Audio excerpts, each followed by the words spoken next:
Kaamil-Inaam.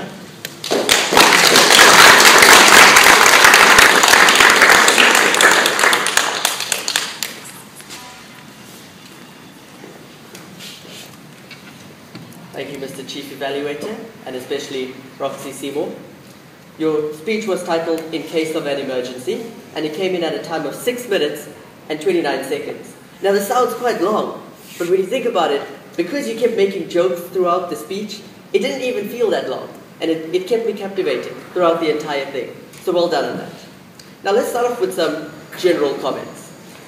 We have over here use of notes. You looked at your notes 0 times, and that's very impressive because it tells me that you knew what you were talking about and that you did more than 2 hours of research.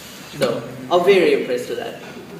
Right, the humor, I've already mentioned it, but you put in plenty of jokes. So the audience never zoned out. You were always in the zone, understanding what was happening.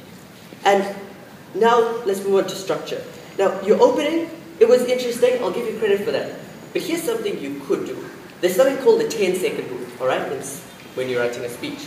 And in the first 10 seconds of your speech, you have to grip the audience's attention. So you start off with a joke, something funny. Your joke came in at 12 seconds, maybe just push it a little bit earlier, and they would have made the 10-second mark. So almost there, just work a little bit on the timing. All right, now we go into body language. This is where there were 2 problems. Firstly, the eye contact. Now, I was sitting on that side, and I felt like you were only looking down the middle. So in the future, just look this way and look that way, and that way your audience feels, they all feel involved, you know? And the second thing was your body movements. So you moved just here and back. But in the future, see all these people, they felt left out. So walk this way and go, so, you know what? This is what I wish you could have done. And come this side and say, brilliant speech. All right. Then the second thing, or the other problem that was there, is that even though you were moving and you're making hand movements, body movements, they weren't meaningful. So for example, one of the things you could have done is maybe introduce your speech over here.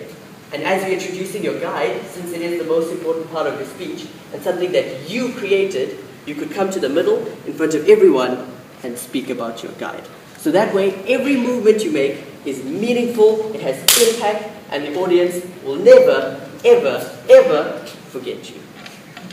And let's go into voice. Voice, very good.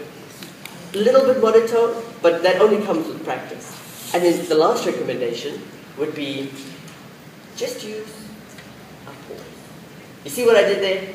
I used a pause there. So, that's the idea. So, for example, when you said the apocalypse, and then you just continue the speech, that's the problem that happens when you know your speech too well. So maybe in the future, just use a pause. Say, the apocalypse. Let it sink in. So I would like to, ready for the cheesy joke, see more of that. Thank you. I'm almost done. I'd just like to, in conclusion, just summarize it. Very well researched. You're very passionate about your topic. Little use of notes. Almost good eye contact. Recommendations. Just make use of the left and right sides of the stage. Move a little bit and use pauses. Thank you.